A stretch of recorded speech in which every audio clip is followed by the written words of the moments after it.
Petite intervention de portée générale et après nous avons des amendements dont ma collègue Annette Pierre a déjà présenté le premier. Donc déjà je voulais dire que nul besoin d'appartenir au mouvement national pour souhaiter que tous les Corses puissent se loger dignement et à des prix acceptables.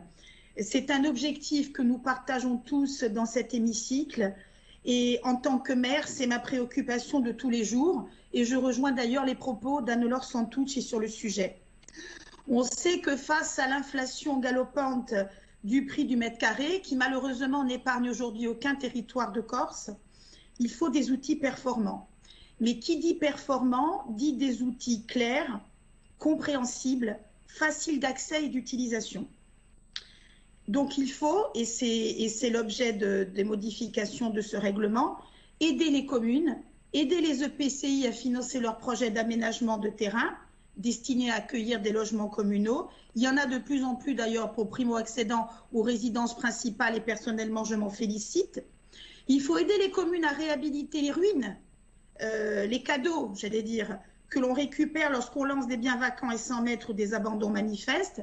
Il faut soutenir, et vous l'avez dit, le logement social et il faut accompagner les ménages dans l'accession à la propriété. Ce sont des priorités. Et je pense, en tout cas je l'espère, qu'elles sont partagées par tous. Donc vous l'aurez compris, il faut un dispositif précis, il faut un guichet unique. On insiste lourdement sur la notion de guichet unique. Il faut des services formés et une instruction des dossiers performante. Il faut aider et il ne faut pas décourager les porteurs de projets. Donc ce rapport est un point d'étape objectif et très intéressant. Alors je vais insister sur les points perfectibles. Je ne dis pas les points négatifs, je dis les points perfectibles et ce sera d'ailleurs l'objet des amendements que nous avons déposés. Et c'est l'intérêt d'ailleurs de ce débat. Alors que dit ce rapport? Il dit déjà que sur le dispositif des primo-accédants, peut mieux faire. Bon, 33 dossiers, 20% de dossiers éligibles.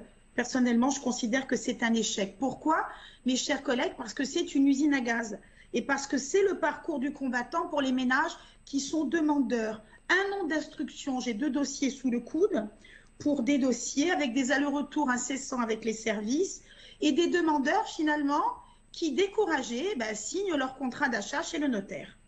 Les critères s'empilent, ils sont souvent incompréhensibles, d'où les propositions de modification et d'amendements que nous allons déposer sur la partie primo-accédant, que je développerai tout à l'heure peut-être, Monsieur le Président, si vous en êtes d'accord. Sur la partie des aides aux communes, donc vous mettez en place des aides pour financer les études en amont, qui sont préalables, vous l'avez dit, et Anne-Laure en a parlé aussi, pour la réalisation de gros projets, comme par exemple les lotissements communaux. C'est très bien.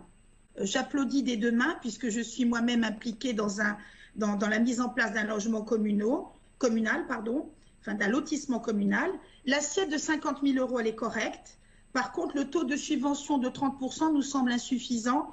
C'est l'objet de l'amendement. Alors, Monsieur le Président, je m'en excuse parce que les considérations techniques que je suis en train de vous livrer auraient dû être débattues en commission du développement, mais le problème, c'est que quand on passe un dossier aussi important à 12h30, c'est toujours un peu compliqué. Ensuite, il y a toujours le seuil de 350 mètres minimum d'altitude pour bénéficier d'un bonus de 10%, c'est très bien. Il faut effectivement aider les communes de l'intérieur, mais ça peut être une contrainte pour les communes, en tout cas ce qu'on appelle par exemple les villages du balcon de la plaine orientale, dont l'altitude du village souche flirte avec les 350 et malheureusement n'atteint pas les 350. Ça fera l'objet d'un amendement. Ensuite, il y a quelque chose qui nous tient particulièrement à cœur. Vous avez augmenté, nous vous en remercions, les assiettes subventionnables et les taux d'intervention sur les opérations d'acquisition, de construction et de réhabilitation des logements. C'est très bien.